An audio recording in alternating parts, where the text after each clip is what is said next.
Hello, and welcome back to Passages Dark and Curious. Tonight, I give you the brief story, Dagon, by H.P. Lovecraft. I hope you enjoy it. If you do, again, like, subscribe, share, comment, etc., etc., etc. I am looking to the window. The window.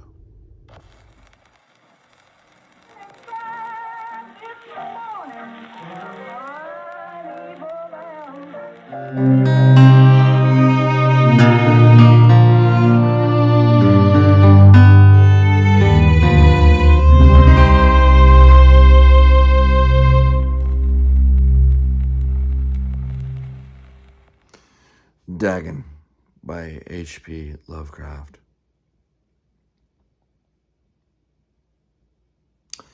I am writing this under an appreciable mental strain, since by tonight I shall be no more. Penniless, and at the end of my supply of the drug which alone makes life endurable, I can bear the torture no longer, and shall cast myself from this garret window into the squalid street below. Do not think from my slavery to morphine that I am a weakling or a degenerate. When you have read these hastily scrawled pages, you may guess, though never fully realize, why it is that I must have forgetfulness or death. It was in one of the most open and least frequented parts of the broad Pacific that the packet of which I was supercargo fell a victim to the German sea raider.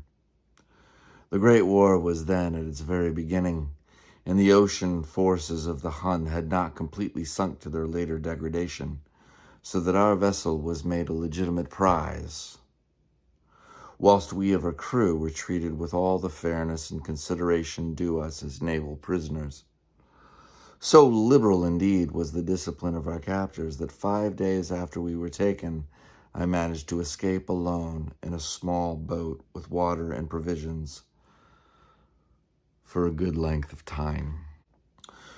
When I finally found myself adrift and free, I had but little idea of my surroundings.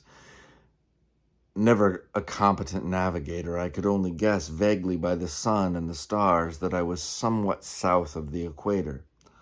Of the longitude I knew nothing, and no island or coastline was in sight. The weather kept fair, and for uncounted days I drifted aimlessly beneath the scorching sun, waiting either for some passing ship or to be cast on the shores of some habitable land. But neither ship nor land appeared, and I began to despair in my solitude upon the heaving vastness of unbroken blue. The change happened whilst I slept. Its details I shall never know, for my slumber, though troubled and dream-infested, was continuous. When at last I awakened, it was to discover myself half sucked into a slimy expanse of hellish black mire which extended about me in monotonous undulations as far as I could see, and in which my boat lay grounded some distance away.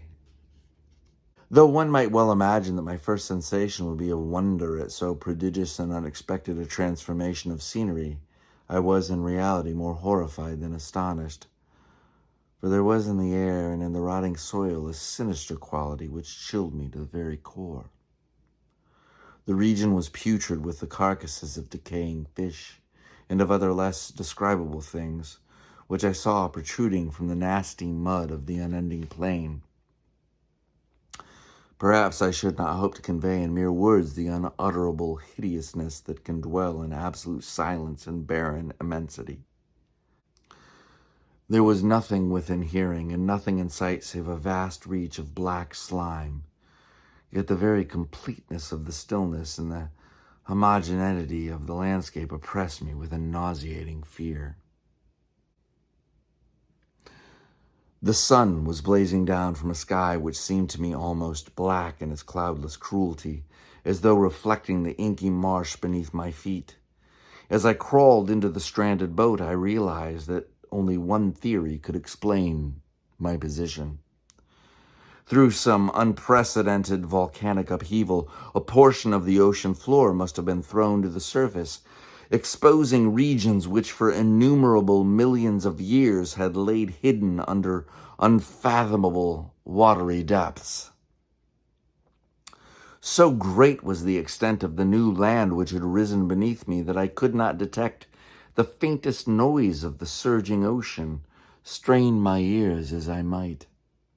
Nor were there any seafowl to prey upon the dead things.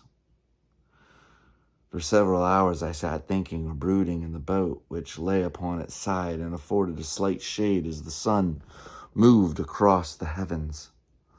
As the day progressed, the ground lost some of its stickiness and seemed likely to dry sufficiently for traveling purposes in a short time. That night I slept but little, and the next day I made for myself a pack containing food and water, preparatory to an overland journey in search of the vanished sea and possible rescue. On the third morning, I found the soil dry enough to walk upon with ease. The odor of the fish was maddening, but I was too much concerned with graver things to mind so slight an evil, and set out boldly for an unknown goal. All day I forged steadily westward, guided by a faraway hummock which rose higher than any other elevation on the rolling desert. That night I encamped, and on the following day still traveled toward the hummock, though that object seemed scarcely nearer than when I had first espied it.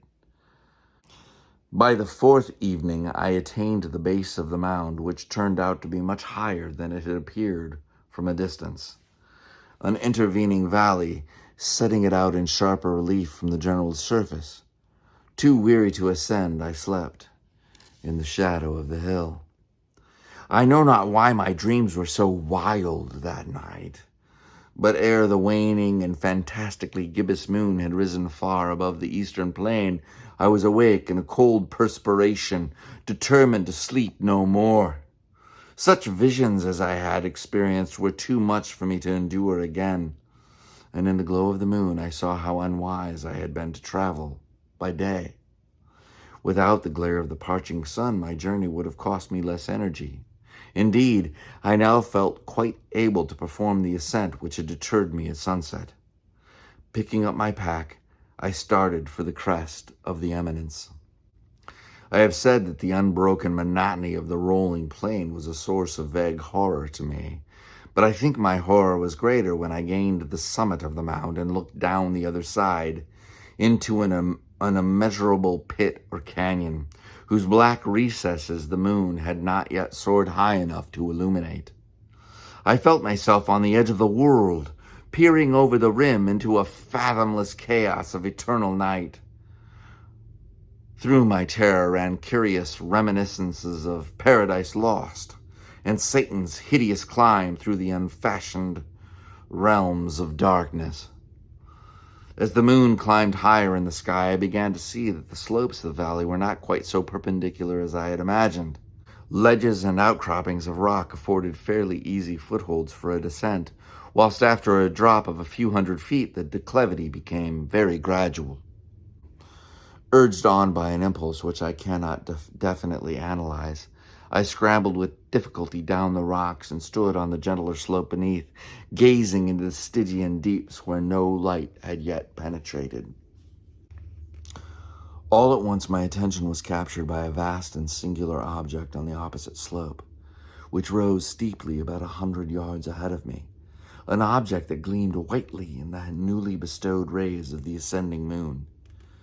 That it was merely a gigantic piece of stone, I soon assured myself, but I was conscious of a distinct impression that its contour and position were not altogether the work of nature. A closer scrutiny filled me with sensations I cannot express, for despite its enormous magnitude and its position in an abyss which had yawned at the bottom of the sea since the world was young, I perceived beyond a doubt that the strange object was a well-shaped monolith whose massive bulk had known the workmanship and perhaps the worship of living and thinking creatures. Dazed and frightened, Yet not without a certain thrill of the scientist's or archaeologist's delight, I examined my surroundings more closely.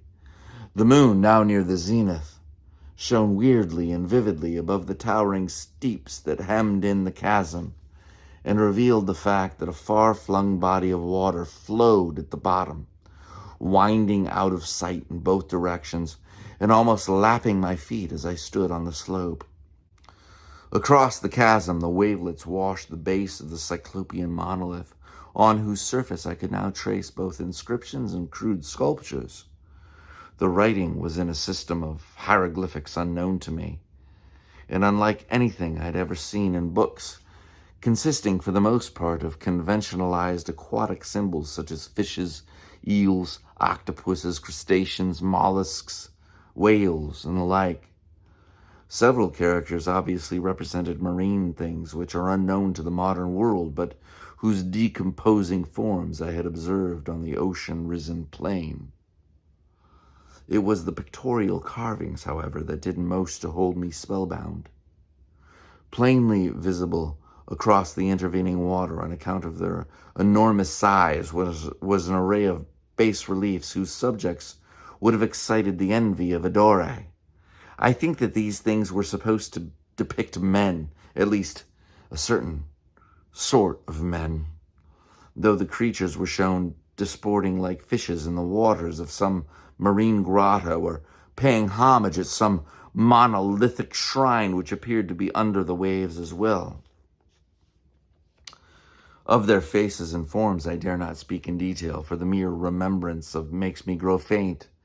Grotesque beyond the imagination of a Poe or a Bulwer, they were damnably human in general outline, despite webbed hands and feet, shockingly wide and flabby lips, glassy, bulging eyes, and other features less pleasant to recall. Curiously enough, they seemed to have been chiseled badly out of proportion with their scenic background, for one of the creatures was shown in the act of killing a whale represented as but larger than himself. I remarked, as I say, their grotesqueness and strange size, but in a moment decided that they were merely the imaginary gods of some primitive fishing or seafaring tribe, some tribe whose last descendant had perished eras before the first ancestor of the Piltdown or Neanderthal man was born. Awestruck at this unexpected glimpse into a past beyond the conception of the most daring anthropologist, I stood musing whilst the moon cast queer reflections on the silent channel before me. Then suddenly I saw it. With only a slight churning to mark its rise to the surface, the thing slid into view above the dark waters. Vast, Polymephus-like and loathsome, it darted like a stupendous monster of nightmares to the monolith, about which it flung its gigantic scaly arms, the while it bowed its hideous head and gave vent to certain measured sounds. I think I went mad then. Of my frantic ascent of the slope and cliff, and of my delirious journey back to the stranded boat, I remember little. I believe I sang a great deal, and laughed oddly when I was unable to sing. I have indistinct recollections of a great storm some time after I reached the boat, at any rate. I knew that I heard peals of thunder and other tones which nature utters only in her wildest moods. When I came out of the shadows, I was in San Francisco hospital, brought thither by the captain of an American ship, which had picked up my boat in mid-ocean. In my delirium, I had said much, but found that my words had been given scant attention. Of any land upheaval in the Pacific, my rescuers knew nothing, nor did I deem it necessary to insist upon a thing which I knew they could not believe. Once I sought out a celebrated ethnologist and amused him with peculiar questions regarding the ancient Philistine legend of Dagon, the fish god. But soon perceiving that he was hopelessly conventional, I did not press my inquiries. It is at night,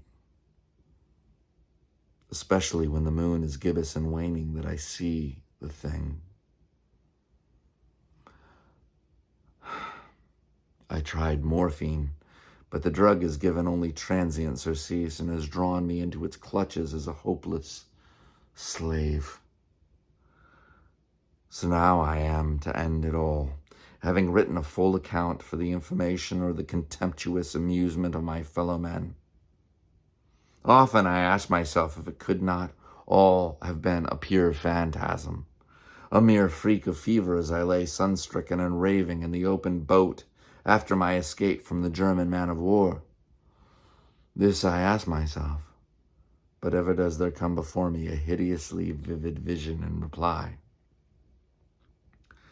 I cannot think of the deep sea without shuddering at the nameless things that may at this very moment be crawling and floundering on its slimy bed, worshipping their ancient stone idols and carving their own detestable likenesses on submarine obelisks of water-soaked granite. I dream of a day when they may rise above the billows to drag down in their reeking talons the remnants of puny, war-exhausted mankind. Of a day when the land shall sink and the dark ocean floor shall ascend amidst universal pandemonium. The end is near.